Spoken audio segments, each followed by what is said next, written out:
Hello and welcome to Mind Matters, an invitation to well-being. I'm Sohila Bajaj. In an endeavor to highlight the importance of mental health, create awareness, eliminate stigma, and increase mental health literacy, we join forces with experts to understand the various facets of mental illness and highlight brave people who are ready to narrate their journey of hope. Today we speak about bipolar disorder, a highly stigmatized and misunderstood mental illness. According to the American Psychiatric Association, people with bipolar disorder experience intense emotional states that typically occur during periods of days to weeks, called mood episodes. These mood episodes are characterized as manic or hypermanic, that is, abnormally happy or irritable mood, or depressive and sad mood. About 0.6% of the Indian population is bipolar, according to a 1990 to 2017 study in the Lancet Psychiatry Journal. And yet, the treatment gap for this disorder is as high as 70.4%, according to a NIMHANS report, which means that the majority of patients are untreated, carrying the stigma, and as a result, suffering. This is something to be concerned about, because it is important to remember that people with bipolar disorder can be treated and can lead full, productive and healthy lives. So what can we do? We can talk about it, we can try and understand it, and we can urge everyone out there to break the barrier and seek the help they need and live the life they deserve. In an effort to do that, today we speak to Mr. Narendra Kinger, clinical psychologist, and Aparna Piramal Raje, columnist and author of Chemical Khichdi, How I Hacked My Mental Health, and as she calls herself, happy, bipolar and thriving. Aparna and Mr. Kinger, thank you so much for joining us today. Thank you, Sohila. Mr. Kinger, I want to start with you. Can you explain to us exactly what bipolar disorder is? And also, what is it that differentiates it from the normal highs and lows or the ups and downs that everyone goes through in their lives? Bipolar disorder is a mental health condition whereby people experience mood fluctuations or mood changes. So sometimes they may be in what we call as manic phase, which is where you have elevated energy, you have a lot of excitement, overthinking, irritability, etc., or a feeling extremely happy, positive, grandiose.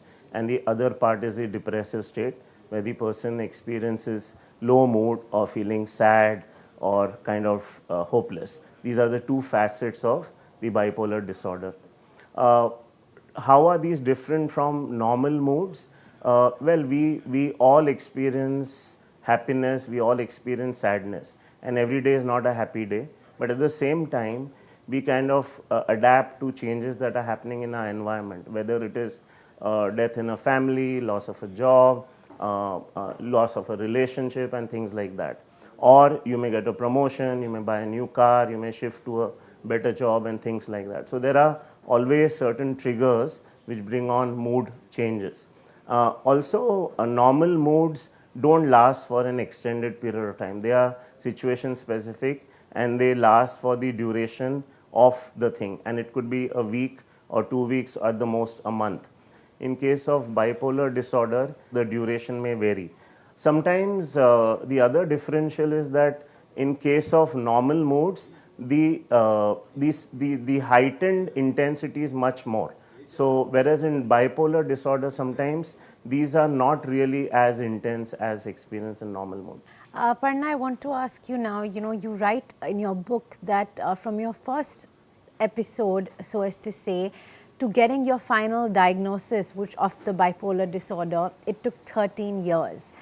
Can you tell me a little bit about your journey in the middle? So, Sohila, as you mentioned, there was a long gap, and I had my first manic episode when I was 24, and my family and I had no clue as to what was happening because my behavior was so very different from what had happened previously.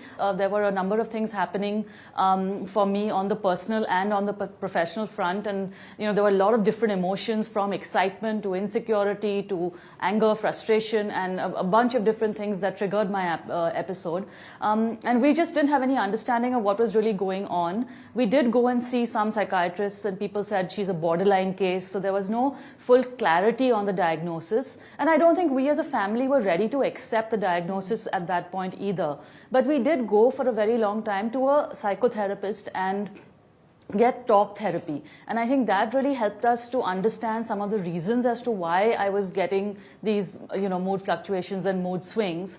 But I did not accept the label of bipolarity for a long time because we were also quite reluctant to get onto medication, and that's a different story. But anyway, just from the start of, let's say, from the time I was 24 to the time I started medication, there were periods of stability which also led us to believe that maybe I don't need the medication. But finally it reached a stage where I had an episode where I was, quite psychotic. I had these voices in my head, I had hallucinations, delusions, and I was really not in control of my thoughts and emotions. And we reached a stage where, really the diagnosis was needed and the medical treatment was required. So it was quite a long journey.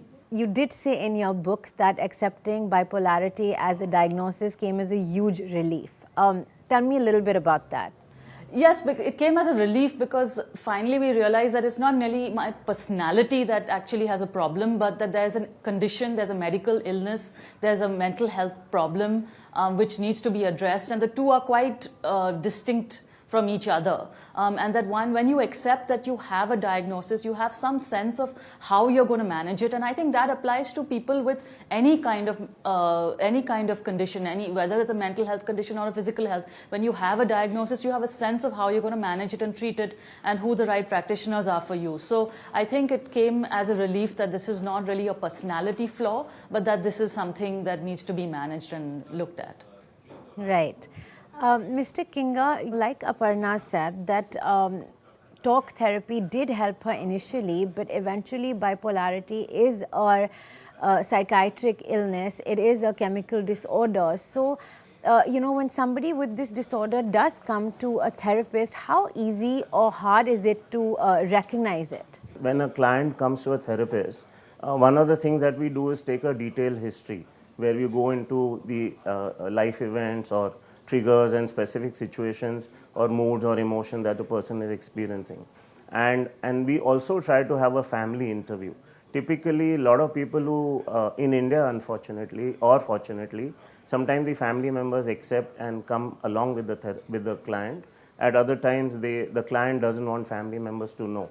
So the information that is given to us as therapists can be limited. And as Aparna was saying, that typically when the moods are positive or when a person is in a happy frame of mind, the concerned person may look at it as a kind of a break from the depressive state that they are experiencing. So there are different types of bipolar disorders. It's not a label, but there are categories. There's bipolar disorder 1, bipolar disorder 2, cyclothymic disorders. And depending on the state, many times the presenting problem is depression. So people focus on treating the depression part rather than looking at the mania part or the hypomania part. So there is definitely brain chemistry involved.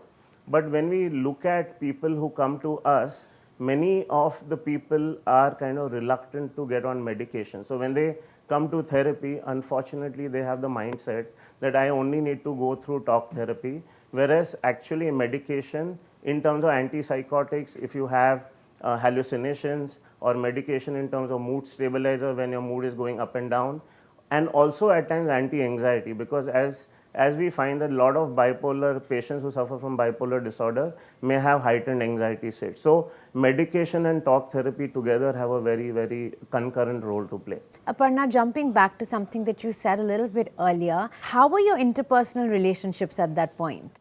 Well, I think that, it's very difficult for the family around you to understand what's really going on inside your head, and all they're trying to do is to help you stabilize.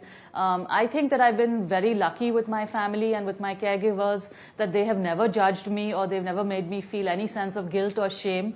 And there have been many embarrassing things that I've done over these years, and I don't think that anybody has held anything against me. So I think that has been, when we talk about reducing the stigma and shame, I think these are the factors that help in really strengthening the interpersonal relationships. Of course, as we got more understanding of the disorder, I think that they are better able to look at the red flags. They're able to look at what are the triggers that might cause the situation to escalate, and they're all able to play a role in the management of the condition. So I think that the awareness has led to a better treatment and management at home amongst my caregivers, and I think amongst my friends, I think I've had just tremendous support from a lot of people. So I think that they really contribute to the day-to-day kind of equilibrium and maintaining that.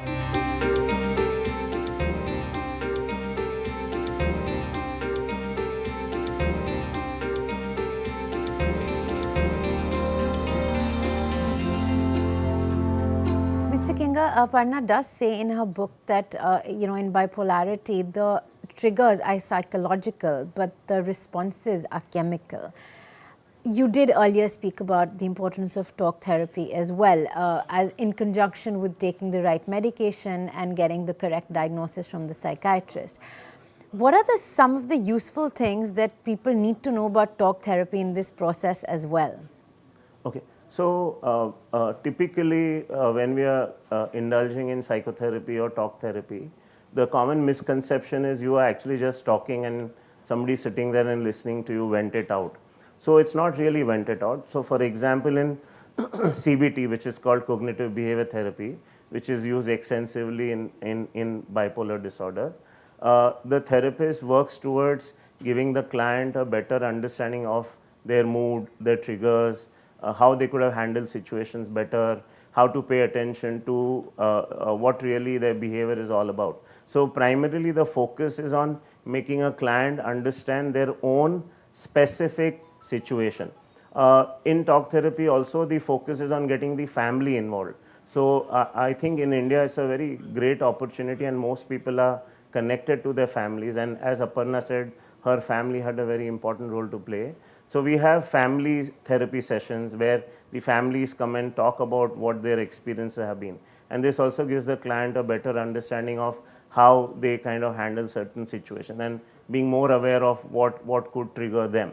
The third is even in therapy, most of the clients are focused on, we kind of work on making them more aware about their social triggers. So what are situations which work for them, what are people who work for them, and what kind of statements or comments can create negative emotions. So primarily getting connected to the family, being more aware of social dynamics, social situations, family support, peer support, friend support. I think it's not just the therapist who has a role to play. I think the entire ecosystem which is there, a part of the client's life is really has a role to play. So in psychotherapy, we focus on the individual's coping mechanisms, and that's what really it's all about. Aparna, you then go on to say you're happy, bipolar and thriving, which is exactly what we want our audience to understand, that this condition is something that if managed well can lead to a very productive and very fulfilling life. So over the years, what are some things that you have incorporated in your lifestyle to be able to reach an equilibrium? Yes, Soila, I really want to offer a message of hope to anybody who might be watching this, because I think that there really is that possibility of living the life that you want to live. So over the years, I have tried to develop something called the 7 therapies. And these are just 3 therapies that I think are important for survival, which are basically the medical part that we just talked about, the role of the family, which is love therapy, which we also talked about, and then lifestyle therapy, which is just maintaining a good lifestyle in terms of sleep, exercise, nutrition, and also, an element of play and joy in your everyday life. So I think these therapies are really important to just survive. And then I think there are 4 therapies which for me have really worked to help me go from surviving to thriving.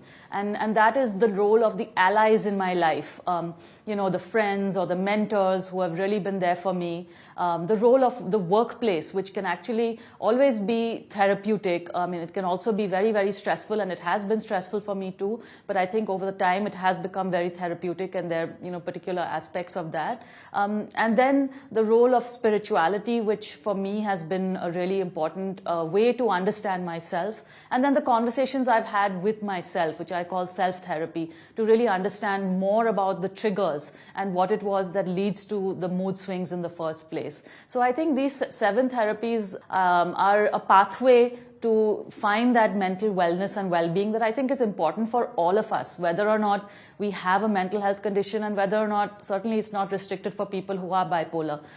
It's for everyone really, and also for people who are in a caregiving role, or who are in a support role, or who are allies. Aparna, since you mentioned the workplace, I want to ask you that in your workplace, when you told your employer or your colleagues about your disorder, was there any judgment from them? Actually, when I told my boss about being bipolar, I was pretty nervous about it, but I had to, because I was so behind on my deadline, so there was no other choice, and I had to give an explanation for why I was not able to perform.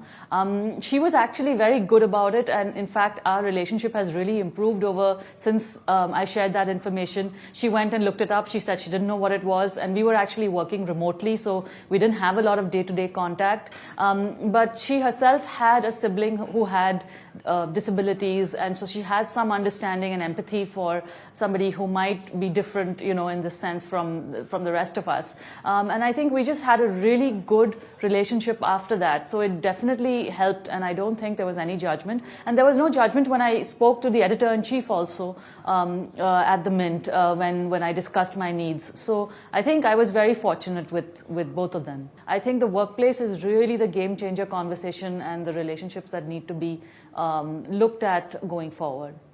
That's really so good to hear, though, and I hope that everyone, when they share their journey, I hope they get the same support, because that is so important in one's recovery, and to be able to live with it. Mr. Kinger, coming to you now, what are some of the practices that you suggest that employees can inculcate in their workplace to create an environment that is healthy for mental illness and to promote mental health? There are the aspect can be preventive, where we kind of focus on how employees' mental health kind of is sustained over a period of time. The other is where we start having conversation around mental health. What I really want to highlight here is that all studies indicate that 1 out of 6 or 1 out of 5 people who are currently employed are having some mental health issues. One study from the UK indicated that even currently employed mental health individuals are actually contributing about 12.1% of the GDP to the country's economy. So what we really need to understand from the employers need to understand is that you may already have a few people who may have mental health conditions or issues, difficulties, challenges already employed with your organization. And if we create an environment which is accepting, as Aparna said, which is open, which is non-threatening, which is kind of supportive, then more and more people, instead of covering up their mental health issues, will start talking about it. It's a top-down kind of an approach. So if the senior management or the CEO, or if people in the top hierarchy start talking about mental health issues or difficulties, I think it becomes easier for lower level people to accept. So I think organizations need to create different kind of situations. One is they can have what we call as employee assistance program, that anybody who's experiencing some challenges can reach out to professionals and have a chat. Second thing they can do is have a therapist or a counselor visiting the office, where privately anybody can go and have a conversation. Third, they can actually collate and collaborate with other organizations where, which have done work in the field of mental health, and how they could overcome some simple challenges and things like that. Fourth could also be that we have mental health awareness programs. It could be stress busting seminars, or it could be weekend programs where people go and talk about various kinds of problems. So I think having open-ended conversations around mental health is what really needs to be inculcated, and this whole stigma factor needs to be taken care of. The moment the stigma is taken away, I think people will open up and we can actually reach out and help. I think focusing on colleagues, peers, being more supportive, being more understanding, and kind of paying attention to the fellow workers around them will help. Many times we ask somebody we meet in the lobby of the office, how are you? And we don't pay attention. But if we start asking people, how are you feeling? Or what has your weekend been like? And what was the fun things that you did? Or what did you really experience? I think people will have more open conversations. So being invested in people is what really needs to happen. That is what we're trying to do here also. We're trying to, remove the stigma, increase the awareness and the acceptance that we all need. And Aparna, you have mentioned that one of your coping mechanisms right from the beginning has been writing. So before we go, can you please share with us one of the many beautiful poems that you've written? Sohila, thank you so much for asking about that. It's nice to read out a poem on CNBC. It's not the usual kind of thing that might happen. Yeah. So I'll read out a poem called Turning Point, which is something that I wrote when I was coming out of depression. So it's called Turning Point. There are no headlines today, no cocktail launch parties or award ceremonies, no business class seats and frequent flyer miles. There is the private knowledge that today was a day when nothing was written which would later be regretted. That today was a day where it didn't occur to me how easy it would be to jump off a building. Today, I didn't have to dismiss the thought. Today, there's a London bus made out of a cardboard box. There is camping under a blanket strung between two wooden dining chairs in the living room. Today, there are no moments of despair, no delusions of grandeur. Instead, an attitude of gratitude, moments of simplicity and spontaneity, and the promise of purpose. Thank you. That's beautiful, Aparna, and I have to share that I was secretly hoping that you would share this poem because I thought it was very, very beautiful once I read it in the book. And also, I think it's just a reminder for all of us to just, appreciate the simple things and the smaller things in life. And Mr. Kinger, thank you so much for joining us. Thank you, Sohila. Thank you so much for having us here.